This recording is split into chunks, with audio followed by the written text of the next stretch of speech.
কোন 5টা ফোকাস বা টপিক নিয়ে মূলত আমাদের রুমিনেশন বা ওভারথিংকিং হয়?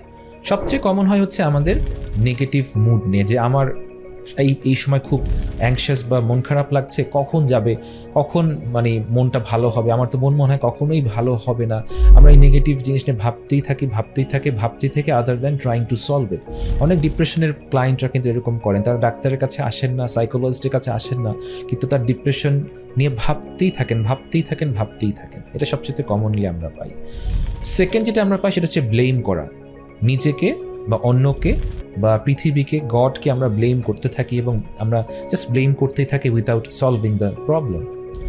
থার্ড যে জিনিসটা আমরা দেখি যে ওয়াই মি, অথবা হচ্ছে ইটস নট ফেয়ার, এই ধরনের ওয়ার্ডসগুলো আমরা ইউজ করি রুমিনেশনে বা ওভার থিঙ্কিংয়ে, যে আমার সাথে কেন এটা হয় বা আমার ভাগ্যটা এরকম কেন, বলতেই থাকি।